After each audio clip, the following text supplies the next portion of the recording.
Ya, assalamualaikum warahmatullahi wabarakatuh. Alhamdulillah, salatu wassalamu ala Rasulillah wa alihi wa sahbihi wa man wala. Oke, hari ini kita coba bareng-bareng membahas sharing informasi apa yang saya tahu, apa yang kalian sudah baca berkaitan dengan salah satu unsur yang sangat penting bagi pertumbuhan tanaman, yaitu fosfor. Jadi nanti harapannya setelah kuliah ini selesai, kalian sudah memiliki pengetahuan, memiliki kemampuan untuk menganalisa berkaitan dengan ciri-ciri defisiensi dari unsur fosfor dan juga memahami bagaimana pentingnya unsur fosfor bagi tumbuhan sehingga kalian bisa mengaplikasikan pada tumbuhan secara tepat, tidak terlalu banyak yang menimbulkan pencemaran ataupun terlalu sedikit yang menyebabkan terjadinya defisiensi. Ya, fosfor itu adalah seperti tadi saya bilang dia adalah salah satu yang terpenting ya di unsur hara makronutrien atau unsur hara yang dibutuhkan dalam jumlah yang banyak ini untuk pertumbuhan yang normal dan perkembangan yang normal.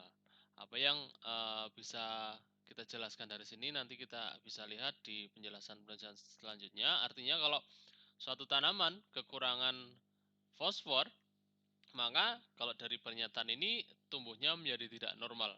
Perkembangannya pun tidak baik, ya.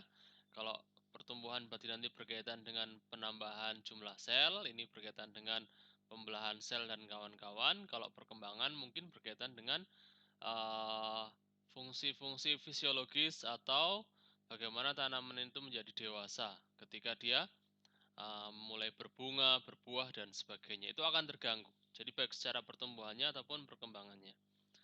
Nah, konsentrasi dari unsur fosfor ini di permukaan tanah itu bervariasi antara 0,02% sampai 0,1%.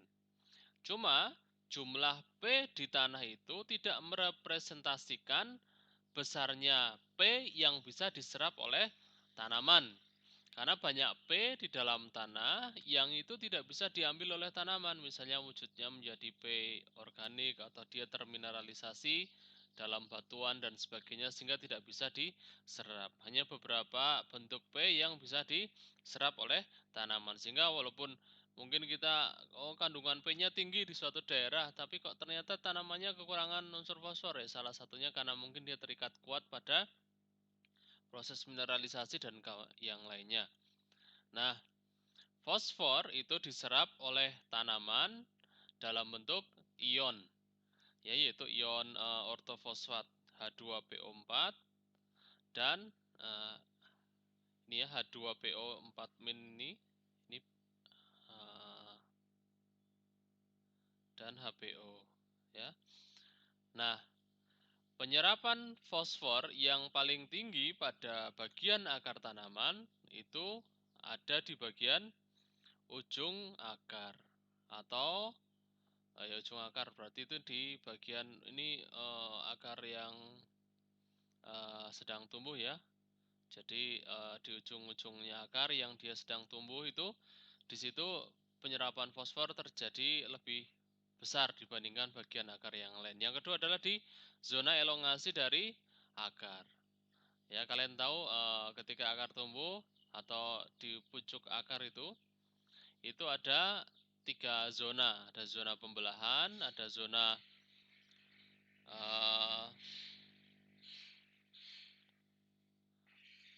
zona pembelahan, zona pemanjangan, dan zona diferensiasi. Nah, yang terjadi untuk penyerapan fosfor itu ada di zona elongasi atau zona pemanjangan, ya. Oke, fosfat organik.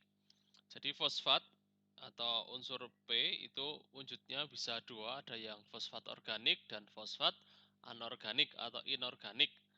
Fosfat inorganik ya fosfat yang tadi yang sudah terurai menjadi unsur hara yang siap diserap oleh tanaman. Sedangkan fosfat organik adalah fosfat-fosfat yang menyusun bagian-bagian tubuh makhluk hidup, baik itu organ atau jaringan ataupun sel. Ya, nanti kita lihat bentuk-bentuknya. Nah, ini kita ingin mengetahui fosfat-fosfat organik atau kandungan fosfat yang ada di dalam tanah. Nah, ternyata di tanah itu berdasarkan penelitian 50% dari total fosfat yang ada itu wujudnya adalah fosfat organik. Nah, fosfat organik ini harus terurai, termineralisasi dulu atau menjadi unsur anorganik untuk bisa diserap oleh tanaman. Fosfat organik ini wujudnya contohnya adalah inositol fosfat. Itu besar, paling besar dia kurang lebih sekitar 10 sampai 50%. Ya, nanti kita lihat inositol fosfat itu apa. Kemudian fosfolipid. Nah, saya yakin kalian sudah nggak asing dengan istilah ini. Fosfolipid adalah fosfat yang menyusun membran sel. Jadi kalau kita melihat lipid bilayer itu, bagian ekornya yang asam lemaknya itu yang bersifat non-polar ya. Sedangkan kepalanya yang bersifat polar yang menghadap ke dalam atau keluar ya, itu tersusun atas fosfat. Nah, makanya membran lipid itu disebut sebagai fosfolipid. Nah, kenapa disebut fosfolipid tadi? Karena salah satu penyusunnya adalah fosfat, ya. Yang lain, ini sekitar 1 sampai 5%, sedangkan yang lain adalah asam nukleat. Asam nukleat kita tahu dia adalah materi genetik yang menyusun DNA, RNA gitu ya. Materi genetik apa? Asam nukleat ya. DNA, RNA. Jadi dia sebagai materi genetik. Artinya kalau kita lihat di sana kan ada nukleotida itu terdiri dari 3 komponen utama, ya kan, ada basa nitrogen, kemudian ada gula pentosa atau gula ribosa, yang ketiga adalah fosfat yang menghubungkan antara gula satu dengan gula yang lain sebagai backbone atau tulang punggung dari DNA atau RNA itu. Nah, fosfat ini harus tersedia, kalau tidak nanti akan terjadi berbagai macam gangguan. Salah satunya adalah pada proses pembelahan sel ya, atau mungkin ini menyebabkan DNA yang cacat dan sebagainya. Atau fosfat tadi berkaitan dengan membran ya. Oke. Nah, fosfat organik ini akan termineralisasi dan dikonversi atau diubah menjadi bentuk yang bisa diserap oleh tanaman melalui berbagai macam aktivitas.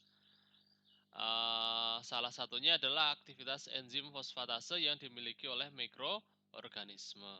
Jadi kalau misalnya ada karkas atau bangkai ya, atau apapun bahan organik ya, atau mungkin berangkasan tanaman itu mengandung fosfat yang menyusun bagian tubuhnya, misalnya fosfolipid ataupun asam nukleat atau fosfat inositol ini, itu akan diurai oleh mikroorganisme dengan enzim fosfase ini sehingga dia menjadi P yang anorganik dan siap diserap oleh tanaman kembali.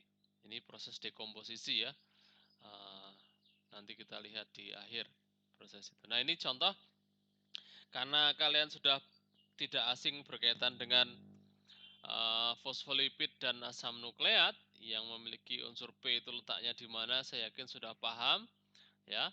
Nah, ada yang baru mungkin yang disebut sebagai inositol fosfat. Ini inositol fosfat. Ini gambarnya kurang lebih seperti ini. Ini molekul inositol ya, dia heksagonal dengan ion molekul hidroksida di masing-masing ini C-nya mioinositol. Nah, ini adalah fosfat inorganik yang warna merah ya. Nah, mereka akan, kalau seandainya fosfat ini menggantikan H yang ada di sini ya, kemudian O-nya berikatan dengan P membentuk yang seperti ini, kita sebut sebagai heksakis fosfat atau heksafosfat. Inositol heksafosfat ya. Ini salah satu bentuk dari inositol fosfat, yaitu inositol heksafosfat. Sedangkan yang lain nanti bentuknya menjadi vitat seperti ini. Ya, nah vitat ini nanti berkaitan dengan proses dekomposisi hasil-hasil fotosintesis pada tumbuhan ya. Jadi kalau misalnya pada kedelai, pada padi, pada jagung itu juga mengandung vitat yang strukturnya seperti ini, dia mengandung fosfor ya. Nanti kita bisa lihat fitat ini nanti anti nutrisi. Jadi kalau misalnya kita mengkonsumsi tanaman yang masih mengandung fitat, ini menyebabkan nutrisi yang kita makan atau makanan yang kita makan itu menjadi sulit untuk dicerna atau diserap oleh tubuh. Ya, contohnya kedelai. Jadi kedelai itu kalau kita diubah menjadi tempe, itu salah satu aktivitas yang menguntungkan. Jadi ketika kedelai yang utuh dimakan itu masih mengandung fitat dan itu biasanya tidak tercerna dengan baik. Tapi ketika dia diuraikan oleh jamur itu rhizopus dan akhirnya menjadi tempe, maka nutrisi yang ada dalam kedelai yang sudah menjadi tempe itu menjadi lebih mudah diserap oleh tubuh gitu. Ini ada fosfatidil inositol fosfat ya.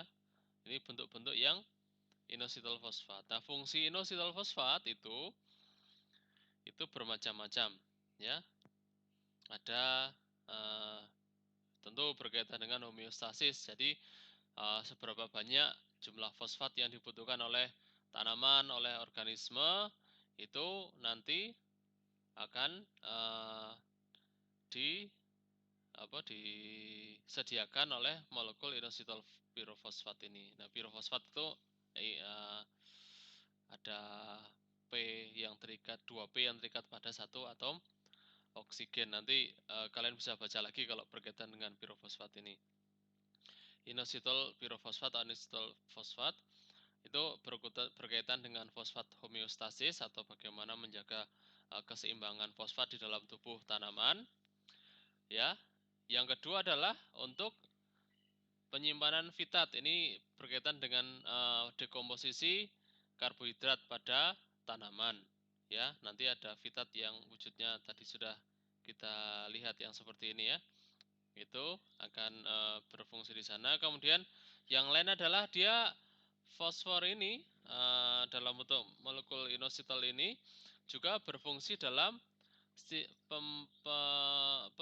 respon terhadap stres ya. Ini jasmonic acid atau asam jasmonat itu. Jadi sinyal asam jasmonat, sinyal asam jasmonat itu. Jadi ini biasanya asam jasmonat diproduksi ketika tanaman mengalami stres ya, baik stres biotik maupun abiotik. Dan itu ketika stres, kalau ini molekulnya masuk, fosfatnya masuk ke pathway asam jasmonat ini, berarti fosfat itu dibutuhkan dalam jumlah yang cukup. Karena kalau tidak, maka respon terhadap stres oleh tanaman atau oleh makhluk hidup itu akan menjadi terganggu.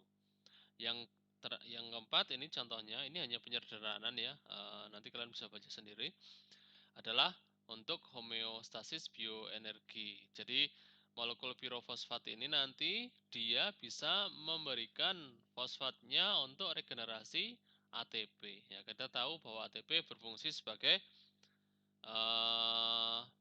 pembawa energi ya untuk mengaktifkan kinerja di sel. Jadi ketika dia sudah terurai menjadi difosfat ADP, maka salah satu caranya itu molekul pirofosfat bisa memberikan fosfatnya untuk meregenerasi ADP menjadi ATP. Nah, sekarang kita masuk lebih fokus ke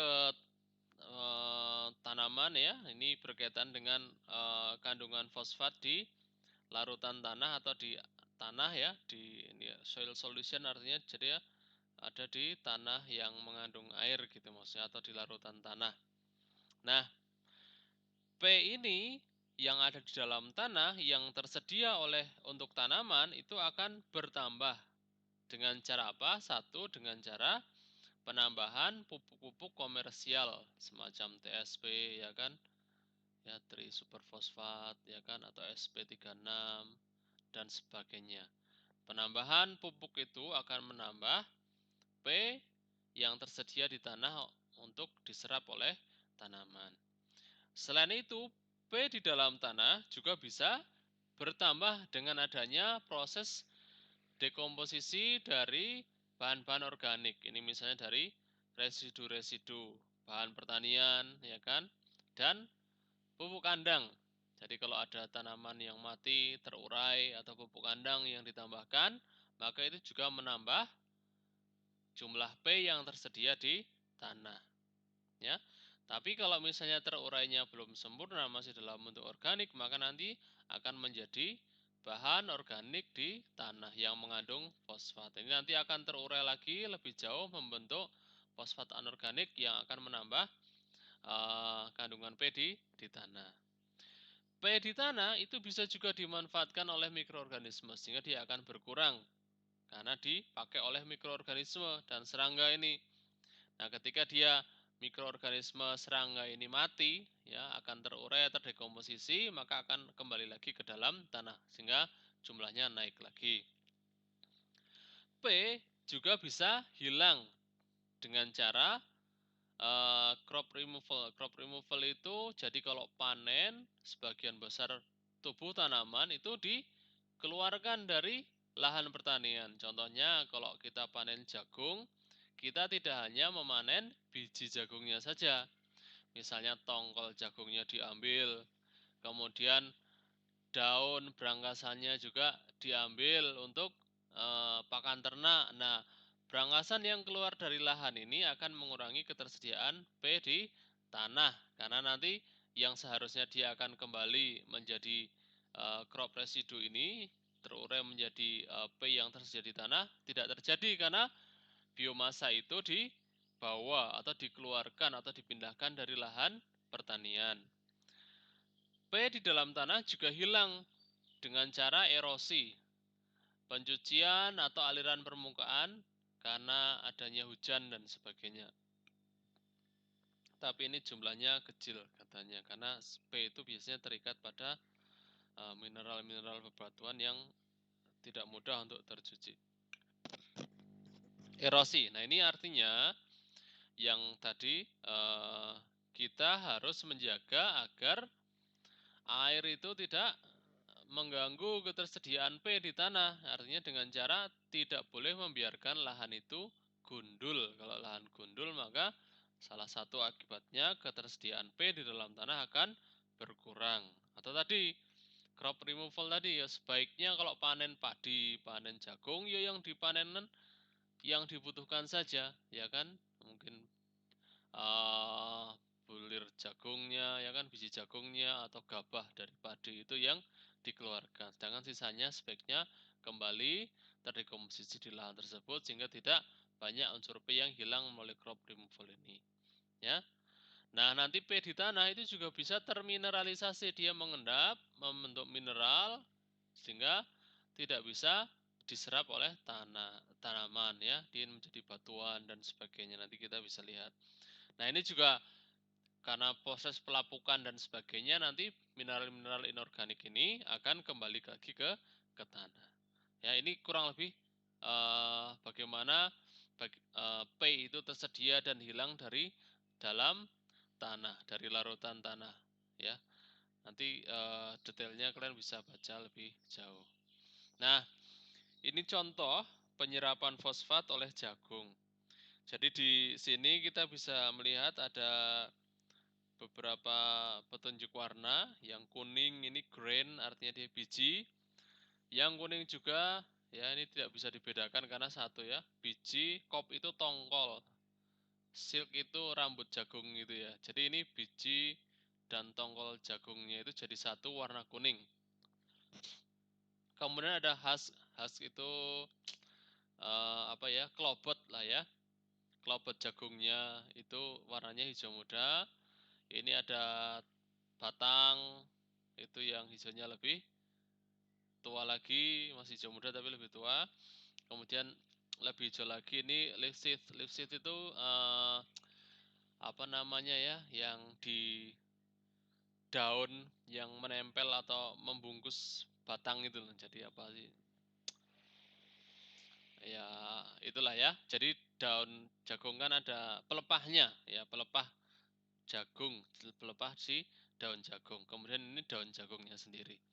Kalau kita bisa lihat di sini ya, mohon maaf ini saya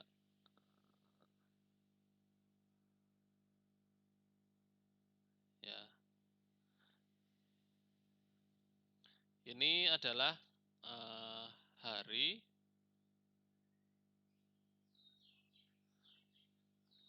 Ini total persen P yang diambil oleh tanaman jagung. Ini sebenarnya, aduh mohon maaf, ini ada bulannya sebenarnya di bawahnya cuma nggak kelihatan. Ini harinya lah, pokoknya bisa kelihatan 0 hari, 20 hari, 40 hari, 60 hari. Ya, ini adalah jumlah total P yang diserap oleh jagung. Pada usia yang mohon maaf, aduh.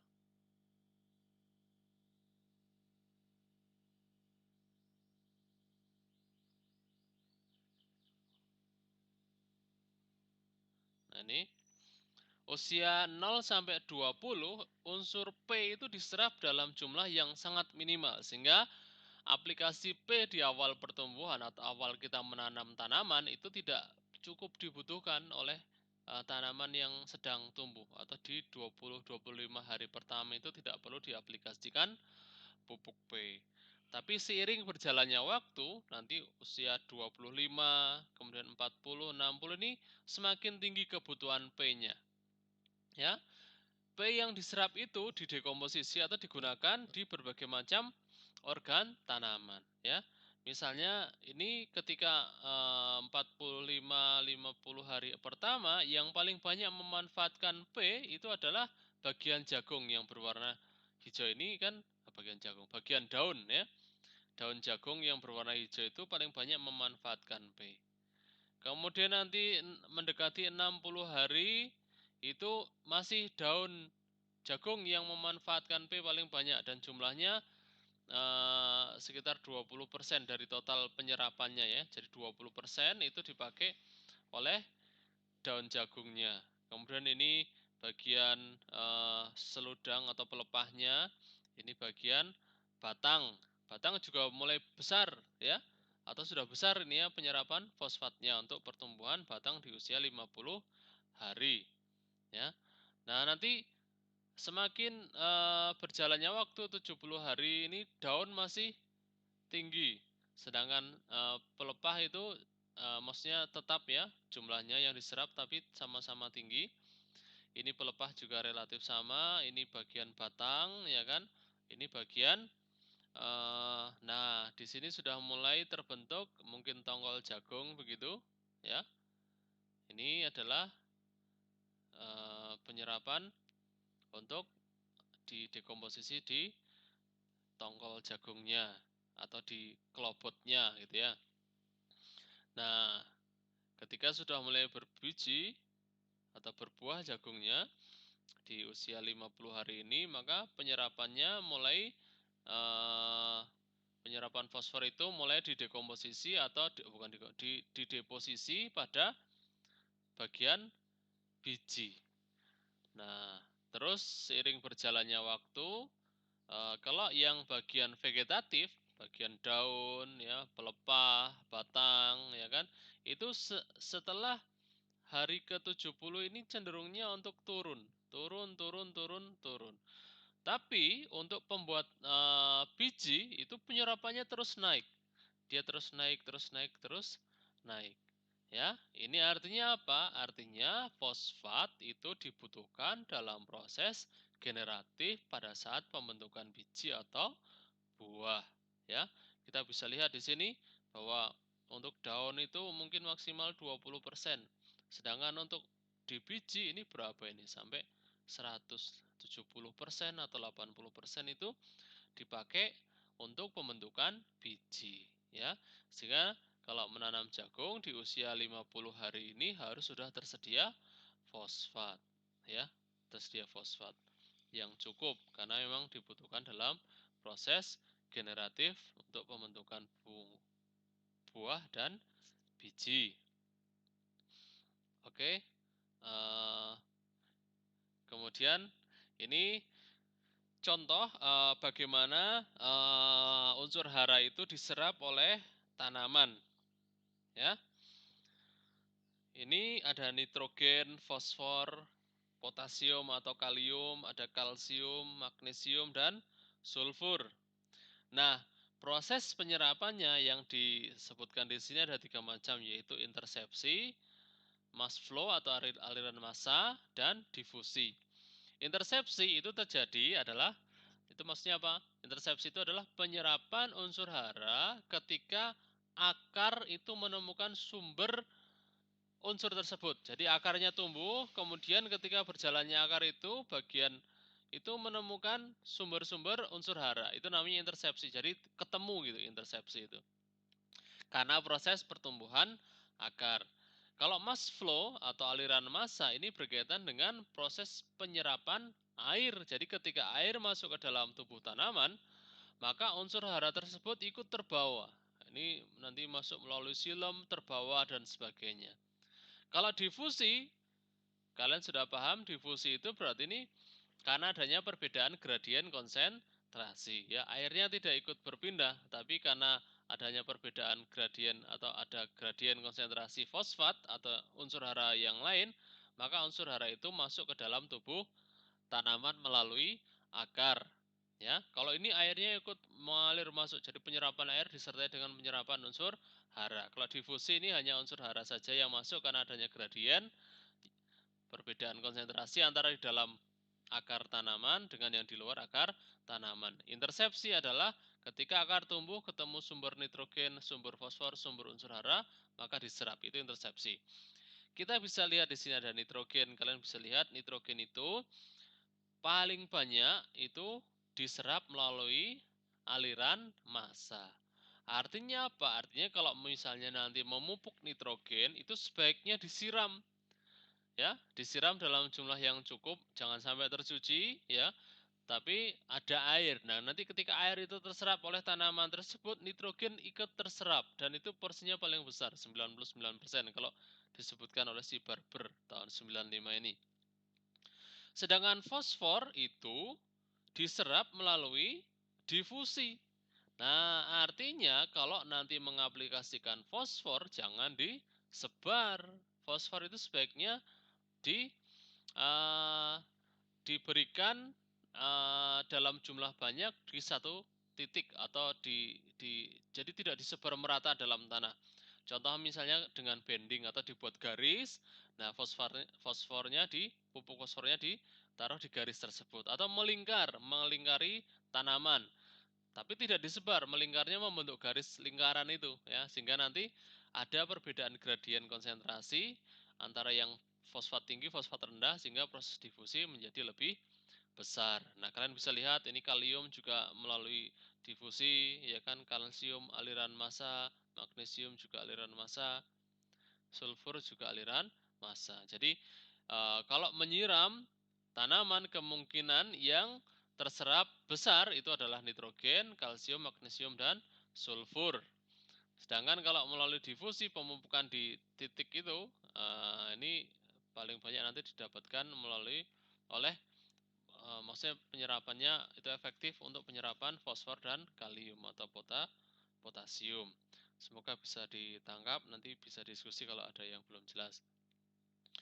Nah, sekarang penyerapan fosfor oleh tanaman. Ini yang namanya intersepsi ya. Jadi warna biru ini semakin dalam semakin pekat. Ini semakin cerah. Artinya fosfat ini dia lebih tinggi konsentrasinya dibandingkan yang di sini, yang warna birunya cerah ini. Ini ketika akar itu tumbuh, kemudian ketemu sumber fosfor ataupun sumber unsur hara apapun itu, ya tadi misalnya kalium, ini namanya intersepsi, ya. Jadi ketemu sumber kemudian diserap. Cuma ketika sudah diserap, ya, dan kita bisa tahu tadi salah satu penyerapan fosfor paling tinggi itu di zona elongasi. Di sini ya, di zona elongasi, di zona pemanjangan ini. Kalau sudah seperti ini, maka warna putih ini kandungan fosfatnya sudah rendah. Ini P depletion zone atau zona sudah P-nya sudah habis gitu ya, karena sudah diserap oleh bulu-bulu akar, oleh zona pemanjangan ini, oleh intersepsi ya tadi.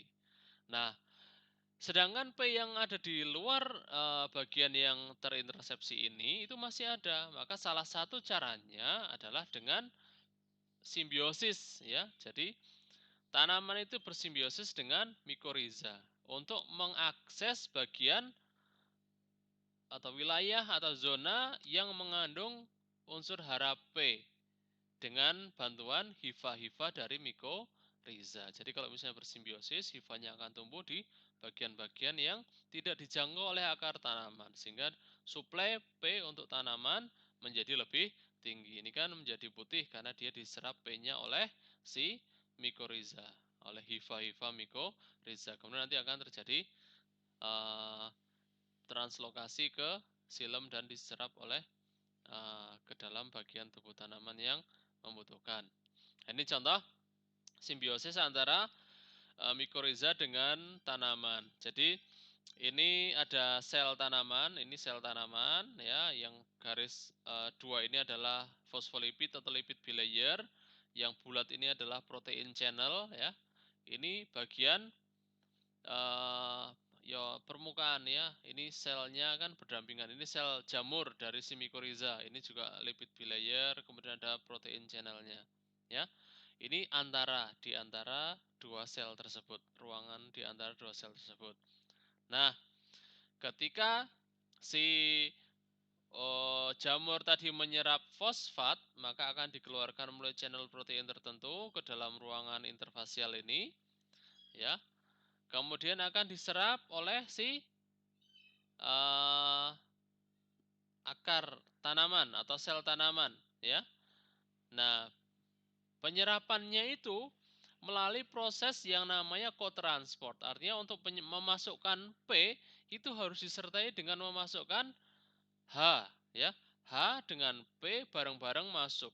Ini prosesnya kotransport. Kalian sudah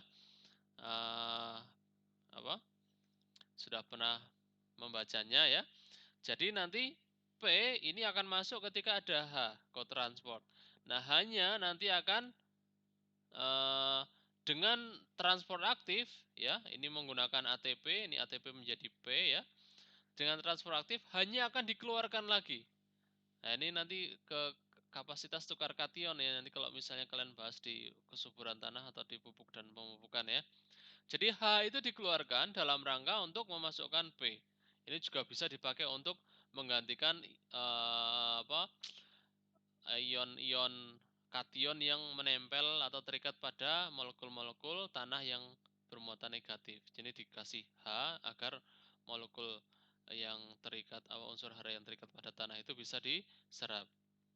H dengan P masuk. Ya. Nah, ini P sudah diambil oleh tanaman. Nah, kemudian nanti tanaman akan mensekresikan melalui protein channel tertentu itu sukrosa atau heksosa. Nah, sukrosa atau heksosa ini akan diserap oleh si sel jamur melalui kotransport juga. H dengan glukosa sama-sama masuk. Nanti H ini harus dikeluarkan dengan transport aktif lagi oleh si sel jamur. Nah, kurang lebih seperti itu. Jadi si fungi akan mengambil fosfat dan ditransfer ke tubuh tanaman. Kemudian tanaman akan memberikan sukrosa, kemudian akan diserap oleh sel jamur. Nah, proses masuknya glukosa, masuknya fosfat itu melalui kotransport dengan bersama-sama ion H+, ya. Ini juga sama H+. Keluarnya H+, ya, karena di luar sudah banyak itu melalui transfer aktif. Itu saja yang penting, ya. Ada simbiosis mutualisme, kemudian proses transportasi antar membran, ya. Kemudian perlunya energi atau transfer aktif untuk memasukkan tadi fosfat ataupun bahan organik berupa glukosa atau sukrosa tadi. Oke, ini contoh. Jadi ini contoh tanaman tomat yang ditumbuhkan menggunakan mikoriza dan tidak menggunakan mikoriza. Bagian yang kiri yang kecil ini dia tidak bersimbiosis dengan mikoriza, yang kanan itu bersimbiosis dengan mikoriza. Ya. Loh, akarnya ini kelihatan kalau yang tidak bersimbiosis dengan mikoriza dia akan rendah biomasa akarnya. Sedangkan yang bersimbiosis dengan mikoriza biomasa akarnya akan lebih tinggi. Nah, kalau misalnya sudah diserap oleh dibantu penyerapannya oleh mikoriza, kenapa dia masih membentuk akar dalam jumlah yang tinggi? Gitu. Ini adalah konsekuensi dari proses pertumbuhan tanaman. Ya, karena mungkin unsur hara P-nya cukup, penyerapannya cukup, biomasa atasnya menjadi banyak, itu berkonsekuensi terhadap biomasa yang di bawah. Bukan berarti ya tadi bukan karena dia sudah dibantu sehingga pertumbuhan akarnya menjadi kecil ya, karena nggak perlu lagi kemana-mana gitu, tidak ya. Ini mungkin untuk menyerap unsur-unsur yang lain selain fosfat ya kan, dibutuhkan akar yang banyak sebagai konsekuensi pertumbuhan yang besar tadi ya. Jadi ini pupuk mikoriza penting untuk proses pertumbuhan tanaman. Ini contoh-contoh dari pupuk fosfat yang ada di pasaran. Ini banyak ya, ada rock fosfat, ini mungkin dari batuan gitu ya, apa ya kita namanya ya. Jadi batuan itu dihancurkan yang mengandung fosfat, kemudian diaplikasikan di pertanian. Kalsium fosfat, apa ya kalsium fosfat itu ya. Nah, yang sering umum kita dengar adalah super fosfat ya. Ada TSP, triple super fosfat ya, atau SP36, super fosfat 36, kan begitu ya.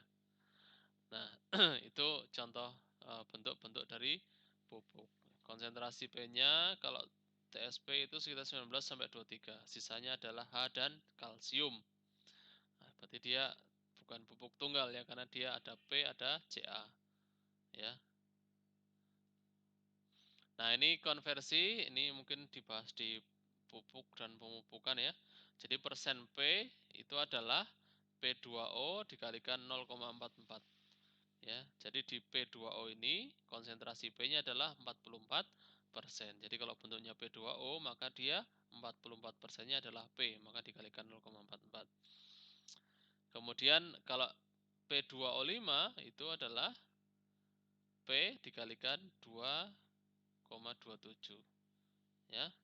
Jadi ini unsurnya, jadi kandungan P di P2O5 ini adalah dikalikan 2,27. Nah, ini selanjutnya kita akan coba bahas berkaitan dengan asimilasi dari fosfor atau bagaimana fosfor itu menyusun tubuh tanaman. Di bagian mana dibutuhkan untuk apa saja ya di dalam tubuh organ sel jaringan tanaman.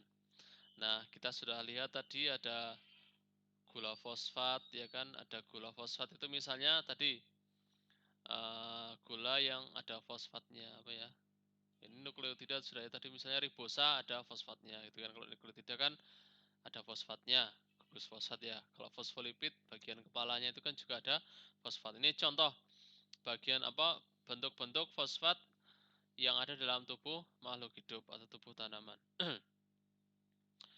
P itu menyusun kurang lebih sekitar 0,2 sampai 0,8% dari total berat kering tanaman.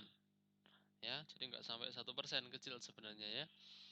Cuma harus tersedia gitu. Makanya kita harus memformulasikan pemupukan yang efektif, tidak terlalu banyak, tidak terlalu sedikit. P juga digunakan untuk pembentukan molekul energi tinggi, misalnya ATP ini ya, ATP adenosin trifosfat. Jadi punya fosfat 3. Jadi agar ini berfungsi harus ada 3 fosfat gitu kan. Nah, 3 fosfat itu tadi disediakan dalam melalui proses penyerapan P dari tanah. Kalau di tanaman itu wujudnya disimpan nanti dalam bentuk inositol fosfat tadi. Jadi P itu kalau misalnya belum diasimilasi, belum dipakai untuk fungsi-fungsi yang ini ya, yang fungsional seperti ini, itu disimpan dalam bentuk inositol fosfat atau fitat tadi. Kalau fitat untuk dekomposisi padi ya. Oke. Fosfat itu bersama dengan protein atau lemak itu membentuk fosfolipid dan fosfoprotein di membran. Ini sudah tadi ya. Jadi penting fosfat itu untuk pembentukan membran. Kalau misalnya tidak ada fosfat maka membrannya akan terganggu. Padahal transportasi zat itu melalui membran. Sinyal atau kita menerima rangsang itu juga reseptornya ada di membran. Maka membran harus berfungsi dengan baik, dan salah satu biar bisa terfungsi dengan baik itu harus memiliki ketersediaan fosfat yang cukup. Oke, sekarang fungsi-fungsi fisiologis dan biokimia dari fosfat. Nah, kita bisa lihat di sini yang pertama adalah fosfat itu berfungsi sebagai penyusun struktural tubuh tanaman atau tubuh makhluk hidup. Ya, misalnya contohnya ini di tadi ya, ketika dia menyusun unsur membentuk nukleotida. Nah, nukleotida itu ada fosfat, ini ikatan fosfodiester yang mengikatkan antara satu nukleotida dengan nukleotida yang lain. Dia butuh fosfat untuk membentuk struktur nukleotida. Ya, ini contoh ya, ini nukleotidanya ya, ada basa nitrogen, ada gula ribosa, dan ada fosfat. Oke, yang kedua, fungsi fisiologisnya adalah dia berguna dalam proses transfer energi. Ini adalah membran mitokondria. Mitokondria, kemudian ada reaksi glikolisis di sitoplasma, dibawa ke mitokondria. Di dalam mitokondria nanti ada siklus Krebs, ya, ada rantai transport elektron di membran mitokondrianya, ya kan? Nah, ini adalah reaksi apa? Reaksi respirasi seluler, glikolisis, siklus Krebs, dan rantai transport elektron. Ya. Nah, proses dari respirasi atau respirasi itu sendiri itu dalam rangka untuk mengenerate atau menghasilkan kembali ATP yang sudah dipakai. ATP kan kalau dipakai menjadi ADP. Nah, agar bisa menjadi ATP kembali itu kita butuh reaksi oksidasi reduksi yang dinamakan respirasi.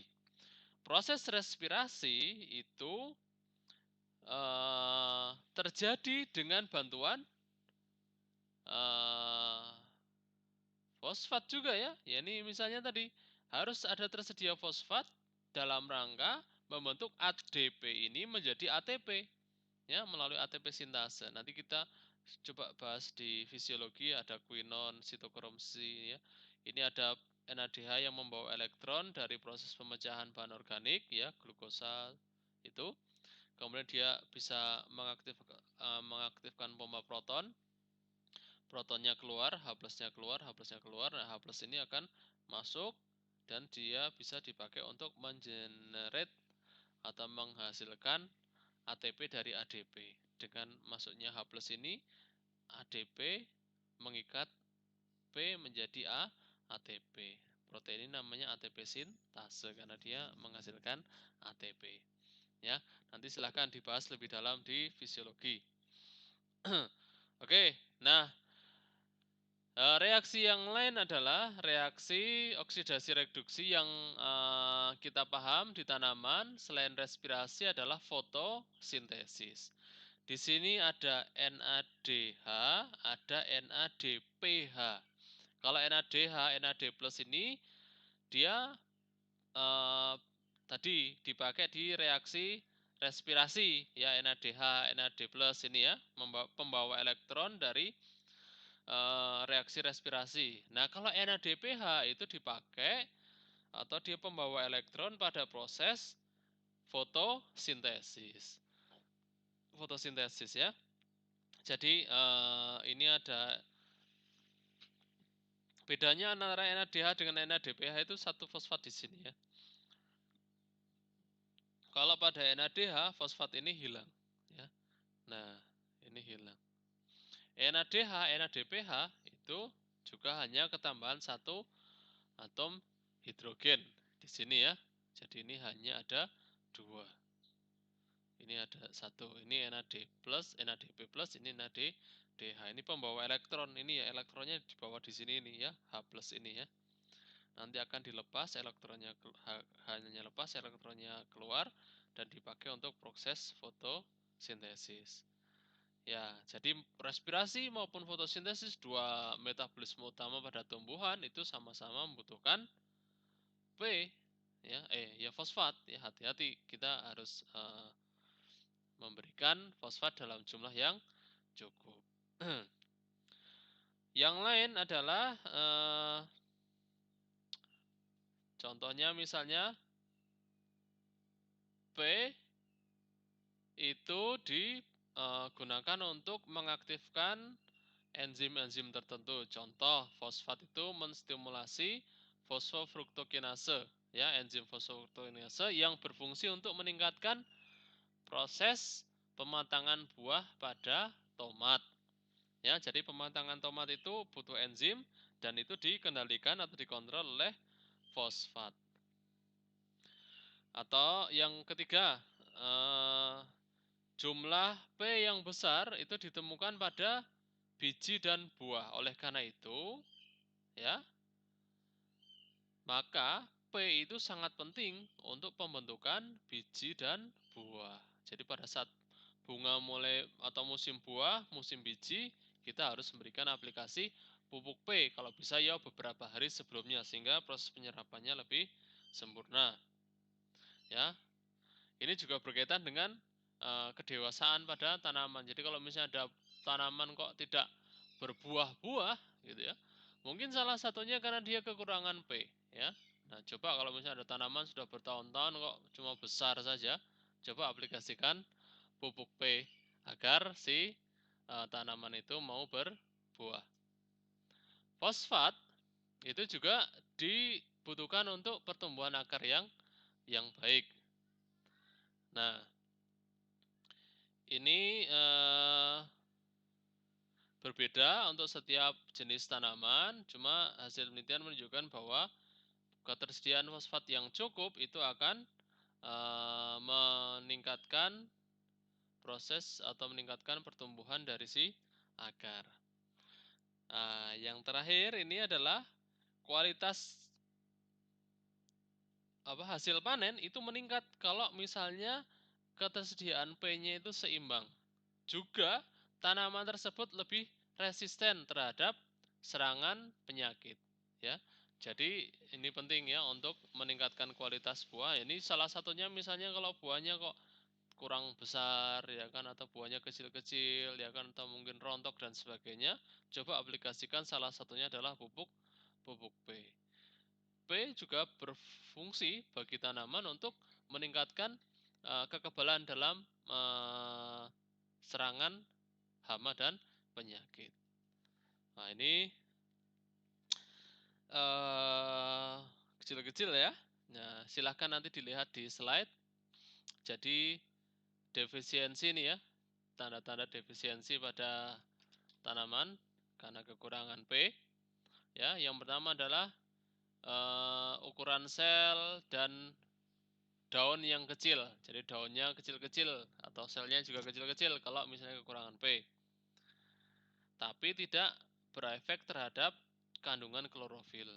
Tetapi aktivitas fotosintesisnya itu turun kalau misalnya tanaman kekurangan P. Walaupun kandungan klorofilnya tetap, tapi aktivitas klorofilnya itu turun ya karena kekurangan P. Jadi hanya ya ini juga tidak menguntungkan ya, walaupun klorofilnya tetap hijau daunnya gitu ya, tapi fotosintesisnya, laju fotosintesisnya itu tuh turun. Oke, yang kedua, defisiensi P itu biasanya terjadi pada tanah-tanah yang asam. Nah, ini penting. Saya berharap ini minimal ya, setiap masa pertanian itu punya pH meter yang bisa dibawa-bawa kemana-mana ya, ke lahan gitu ya. Jadi kalau sebelum mendeteksi defisiensi, coba cek pH-nya dulu. Apakahnya tanahnya asam ya atau netral atau basah dan sebagainya itu eh, alat pertama yang sebaiknya dipakai. Jadi beli pH meter juga tidak terlalu mahal ya, yang bisa ditancapkan di tanah itu untuk mengukur pH di tanah. Ini nanti kita bisa mendeteksi tanaman tersebut kekurangan unsur apa. Oke, selanjutnya adalah ini apa? Tanaman itu biasanya tanda-tanda kekurangan unsur P itu kurang bisa terlihat oleh jelas di sebagian besar tanaman, kecuali misalnya pada tanaman tomat, ya kan, atau mungkin jagung, atau mungkin pisang itu bisa kelihatan, ya. Jadi warna daun bagian ventral itu bagian perut, gimana ya? Bagian atas lah ya. Bagian permukaan atasnya itu berubah menjadi warna ungu. Jadi kalau lihat daun jagung warna ungu, ini salah satu tanda dia kekurangan unsur unsur P. Jadi kalau enggak ungu, warnanya bisa hijau tua, hijau gelap. Nah ini hati-hati, karena ada hijau gelap yang karena kelebihan nitrogen, ada hijau gelap yang karena kekurangan fosfor ya. Nah nanti harus berhati-hati. Kalau hijau gelapnya nitrogen itu karena dia kelebihan atau proses pembentukan klorofil yang tinggi, tapi kalau hijau gelapnya karena kekurangan fosfor itu karena akumulasi unsur antosianin ya. Jadi antosianinnya meningkat sehingga warnanya menjadi hijau gelap. Tapi akhirnya nanti dia akan menjadi ungu ya, ungu, keunguan, hijau gelap keunguan lah. Jadi nanti kita harus terbiasa di lapangan antara kelebihan nitrogen atau kekurangan fosfor itu harus bisa membedakan. Oke, kemudian pertumbuhan tanamannya bisa kerdil karena kekurangan fosfor, ya. Ini ya kadang kerdilnya ini nanti juga ini karena kekurangan P atau kekurangan N itu juga harus dicek ya. Karena kekurangan N juga bisa menyebabkan tanaman menjadi kerdil dan sama-sama ya tandanya itu apa? Terlihat di daun yang tua, ya, yang tua. Kemudian kalau ini blue green ini jadi katanya daunnya warnanya menjadi biru atau hijau kebiruan. Bukan kuning, kalau nitrogen kan kuning ya. Nah, daun tua itu akan kena terlebih dahulu. Jadi tanda pertama bisa kelihatan pada daun yang sudah tua atau daun yang di bawah. Kemudian buah itu biasanya kecil-kecil dan ada rasa asam. Ada rasa asamnya. Jadi kalau buahnya kecil asam, tanda bahwa dia kekurangan fosfor. Kemudian kalau tomat itu nanti ada nekrosis pada bagian apa namanya empulur ya, ya pada si bagian tengah batang itu menyebabkan selnya menjadi besar-besar, bukan besar, rongga antar selnya menjadi besar, tanamannya menjadi rapuh. Kekurangan fosfor juga menunda atau menyebabkan proses inisiasi pembungaan itu tertunda. Jadi bisa menyebabkan ia harusnya berbunga menjadi tidak berbunga karena kekurangan fosfor. Jumlah bunganya juga akan turun ya karena kekurangan fosfor. Oke, fosfor biasanya kalau kekurangan fosfor itu akan meningkatkan sekresi fitase atau enzim fitase dari akar untuk nanti ini ya, agar si inositol heksafosfatase ini di tanah itu bisa dipecah dan fosfatnya bisa diserap. Nah, yang selanjutnya adalah kekurangan P ini juga bisa menyebabkan terganggunya sintesis DNA RNA. Berarti nanti berkaitan dengan pembelahan sel. Nah, kalau misalnya kekurangan P, maka selnya tidak jadi membelah. Karena tidak jadi membelah, maka pertumbuhannya akan kerdil. Ini contoh beberapa gambar. Ini daunnya berwarna ungu begini, ini salah satu tanda kekurangan P. Ini lahan pertanian yang di sini dikasih 120 gram mungkin ya. P2O5 di sini 0 ya. Kita bisa lihat perbedaannya. Tanaman yang kekurangan P itu menjadi kerdil. Ini pada padi yang tanpa P dan yang dengan P ya. Kita bisa melihat jauh sekali perbedaannya. Ini sama-sama 4 ya, 4 batang awalnya, tapi ketika dikasih unsur P, dia menjadi beranak pinak, menjadi rumpun yang sangat besar sekali. Juga dia menghasilkan bulir-bulir padi. Ini juga contoh. Ini yang sebelah kanan itu N-nya 0, P-nya 0. Yang sebelah kiri N-nya 80, P-nya 60. Pertumbuhannya sangat jauh. Atau ini, yang sebelah kiri N-nya 0, P-nya 0.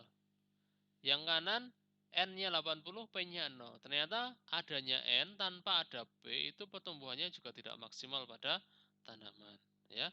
Sehingga harus sinergis. Nanti pemberian NPK itu kan ada pupuk yang majemuk yang NPK-nya diberikan satu kaligus ya. Karena N dan P itu efeknya bersamaan ya kan. Kalau ada N nggak ada P juga pertumbuhannya tidak baik. Ini contoh yang sehat hijau jelas seperti ini. Ini kekurangan fosfor itu warnanya ungu. Begini ya, karena meningkatnya kandungan antosianin. Kalau kekurangan K, ini menjadi kuning tapi bagian tepi, daun, ujung tepi ya. N itu kuning tapi bagian tengah. Nah, nanti kalian coba mengamati. Salah satu bentuk praktikum mandiri yang mungkin nanti kita bisa lakukan adalah kalian mengamati berbagai macam bentuk defisiensi yang ada di daerah kalian. Oke, ini pada bunga daun pisang warnanya hitam begini atau ungu hitam begitu ya karena kekurangan fosfor. Ini pada pakis contohnya ya ungu begini. Ini jagung tadi sudah. Nah ini contoh daur hara dari fosfat. Nah, jadi ini ada bahan organik, ada tanaman, ada hewan. Tanaman hewan mati dimakan oleh detritivor menjadi detritus atau serpihan-serpihan kecil bahan organik. Detritus ini akan ini dari serpihan ya. Serpihan ini akan dikonsumsi oleh detritivor, kemudian akan terdekomposisi oleh dekomposer sehingga ketersediaan P di tanah menjadi meningkat salah satunya. Jadi proses pembusukan bahan-bahan organik berupa tanaman ataupun hewan itu menambah jumlah P di tanah. P di tanah ini nanti akan diserap kembali oleh tanaman ya yang membutuhkan ya. Atau P yang di tanah ini akan larut dalam air kemudian akan terendap dan termineralisasi membentuk sedimen sehingga terikat menjadi batuan di dalam danau atau di dalam laut gitu ya. Ini kalau misalnya fosfat itu tercuci karena air hujan dan sebagainya, dia akan ada di aliran air kemudian akan mengendap di dasar membentuk batuan ya. Nah, ini nanti P ini juga bertanggung jawab terhadap proses eutrofikasi. Jadi kalau misalnya suatu danau kok banyak sekali tanaman-tanaman enceng gondok dan sebagainya itu salah satunya karena dia keracunan atau kebanyakan P hasil proses aliran permukaan runoff tadi ya dari lahan-lahan pertanian di sekitarnya masuk ke dalam danau tersebut sehingga terjadi ledakan alga atau yang lain atau tadi enceng gondok ya. Itu berhati-hati. Nah, kita balik ke sini. P yang terikat pada batuan ini seiring berjalannya waktu akan terjadi uplifting. Jadi dia akan naik gitu kan karena pergeseran lempeng bumi dan sebagainya. Maka P ini akan naik ke permukaan membentuk batuan-batuan fosfat. Nah, batuan fosfat ini dengan adanya cuaca ya, maka dia akan lapuk ya, panas, hujan dan sebagainya lapuk, kemudian akan masuk lagi ke dalam tanah dan siap diserap oleh tanaman kembali. Nah, ini kurang lebih daur hara dari P. Saya yakin masih banyak yang bingung dan sebagainya. Silahkan dibaca buku referensinya. Silahkan berdiskusi juga. Nanti kita berharap kalian bisa memaksimalkan kemampuan kalian, pemahaman kalian berkaitan dengan unsur P ini sehingga bisa diaplikasikan di lapangan. Juga tambah nanti silahkan disinergikan dengan mata kuliah yang lain misalnya pupuk dan pemupukan atau kesuburan tanah. Ya, jadi biar ilmunya berakumulasi. Oke, mungkin itu dari saya. Semoga bermanfaat. Kalau ada pertanyaan silahkan tulis di forum di OnClass ya. Kita tutup dengan baca hamdalah, alhamdulillahirrabbilalamin dan doa penutup majelis. Subhanakallahumma wa bihamdika asyhadu alla ilaha illa anta astaghfiruka wa atubu ilaik. Assalamualaikum warahmatullahi wabarakatuh.